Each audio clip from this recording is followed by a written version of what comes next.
Hello everyone, I'm Karen with your Wednesday the 14th of December reflection for East and Old.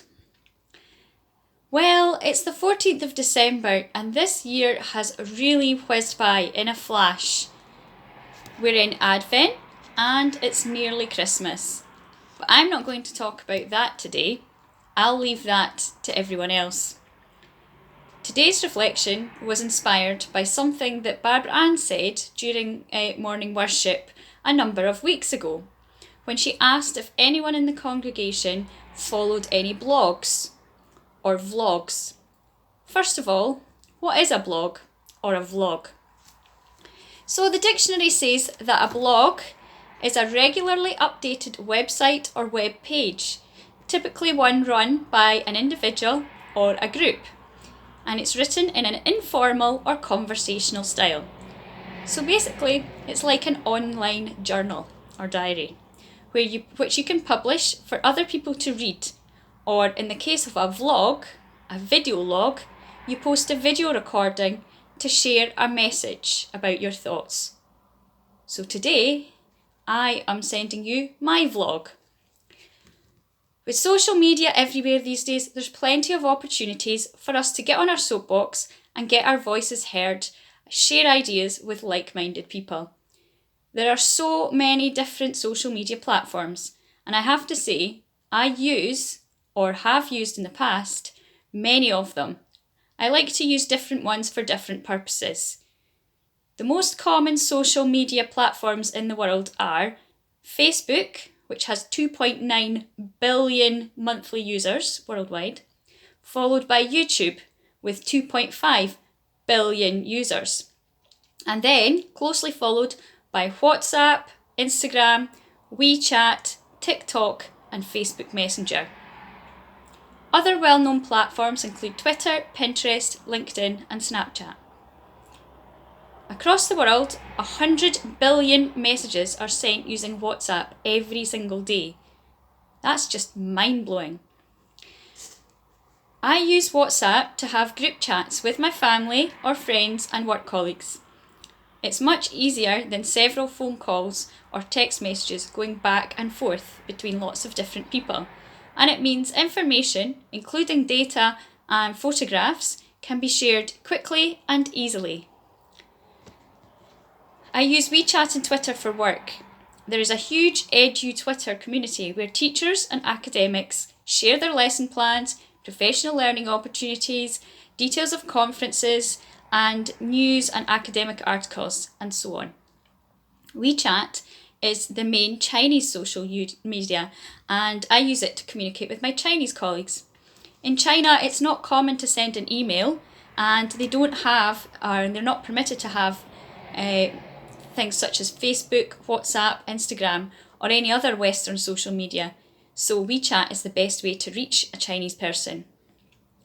The other social network, of course, that's work-related is LinkedIn. Generally, that's how people find jobs these days. It's probably the most highbrow of all the networks, and I personally don't see myself as being highbrow or important enough to merit a LinkedIn profile. I feel it's a bit like posting your CV for potential employers, so I'll give that one a miss. The most common, as I said, is Facebook, and it has a large network worldwide, but it's rapidly losing its followers, and it's generally seen as the preferred social media for the older generation.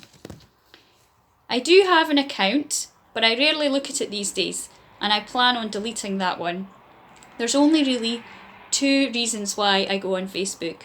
One is for a well-known local Forfar page about the history of Forfar, and the other one is, of course, the East and Old Parish Church Facebook page. I really look forward to watching the weekly reflections every week from Isabel, Marion, Bob, Esther, Susan, and Barbara Ann. I look forward to hearing what they have to say and what their message will be for that week. I think I'll just have to delete my Facebook profile and watch the reflections on YouTube instead. But the social media platforms I really wanted to talk to you today about was Instagram, TikTok, and YouTube. which are blogging or vlogging sites. These sites are hugely popular, particularly among the younger generation, and they attract huge numbers of people all over the world. If you post your blog or your vlog and people like what you say or what you write or what you do, it can be shared many, many times over by your followers and can reach millions of people all over the world, what we call going viral. These social media influencers, as they're called, can make a lot of money with sponsorship and affiliate links, but they can also help to spread important messages on educational and topical issues, engage us and inform us. Creators or influencers can vlog about anything that interests them and the wider public. The most popular types of vlog are beauty, health, fitness, lifestyle, cooking, home improvement, DIY, gaming and travel. I follow dozens of accounts on Instagram, mostly homes and lifestyles, home renovations, interior decor, gardening tips, recipes, cleaning tips and watching fitness instructors and nutritionists. I also like to watch language learning vlogs where people talk about their language learning journey. Many people also follow TV stars, singers, comedians and so on, or they follow the fashion influencers or makeup experts who give them makeup tutorials. Clearly, that's not my thing. I find it fascinating though. You can find out so much about so many things from these little videos or blog posts. You can be entertained and educated, and you can always find someone talking about something you're interested in. These social media influencers have a huge impact on people and can get the message across quickly to endless amounts of followers, the people, the mass public. Someone else who has a huge number of followers is Jesus. In fact, Jesus could be seen as the biggest influencer of all time, and he gathered followers spreading his message, the good news of God.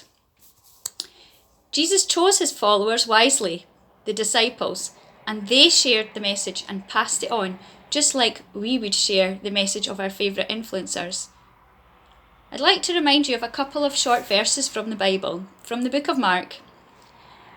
As Jesus walked by the Sea of Galilee, he saw Simon and his brother Andrew casting a net into the lake, for they were fishermen. "Come and follow me," Jesus said, "and I will send you out to fish for people." At once they left their nets and followed him. Jesus became popular and gained followers because he said things that were relatable to the people who were listening. He told parables about everyday things, and he explained things in a way that was simple and so that they would understand, and he got his message across. He was charismatic, a great storyteller, and sometimes a bit radical, a bit like these influencers today. They can draw you in and you can listen to the message. So let's use our platform, this platform, to spread our message this Advent season and spread the word of the good news of Jesus' birth. And let's all be influencers, just like Jesus was. Have a good week, everyone.